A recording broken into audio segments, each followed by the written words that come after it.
This Smittybilt 3/4 inch D-ring shackle is for anybody that has a 87 and up Wrangler that's looking for a couple of extra shackles, either to keep on your bumper all the time or just to throw in that recovery bag for when you need to do a recovery either on-road or off-road. When you're in a recovery situation, you can never really have too many shackles, so having a couple extra laying around is always a good idea. And this one is going to be black, so it's going to add that additional level of aesthetic on top of just having a functional D-ring. If you have an all blacked out Jeep, you might not want some silver D-rings on your bumpers, so going with the black ones is going to be a good idea. Now, the black, of course, is going to be a little bit more expensive than your traditional galvanized. However, if that's the look you're after, it's going to be available to you. Now, this is going to be something that's very easy to install. Like I said before, you're either going to keep them on your bumper or throw them in your recovery bag, so not much of an installation to talk about at all, but we will talk about how you use these in just a second. Now, this is going to be a pretty traditional 3/4 inch D-ring shackle, so ensure that your bumper is able to accept 3/4 inch shackles if that's where you're going to be using this. Now, like I said, the black's going to be a little bit more expensive than just a galvanized unfinished D-ring.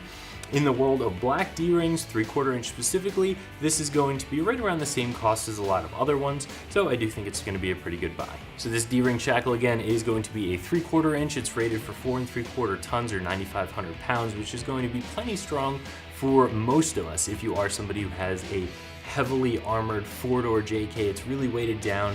You get yourself into a situation where you're stuck up to the axles in mud on a regular basis. Maybe you want to find something that's a little bit beefier, but for the vast majority of us, this is going to work just fine. Again, this is covered in that black powder coat finish, which you're going to pay a little bit more for, but if you're looking for that blacked out theme, this is going to work for you. Again, not too much of an install for these. It's going to work just like any other D-ring. The section here is just going to unscrew. You can go ahead and attach it onto that bumper or just attach it onto a winch line, a tow strap, snatch strap, whatever you need to use it for when it is time to use it.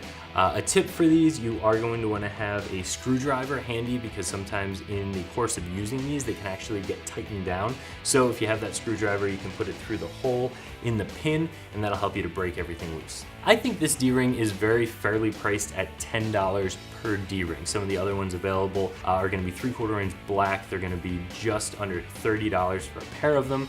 Here you're getting one for $10, so I do think it's going to be a pretty good deal. So if you're looking for a D-ring that you can use in a recovery situation, but you also want one that is black to go with the theme of your Jeep, I definitely recommend taking a look at this option from Smittybilt, and you can find it right here at ExtremeTerrain.com.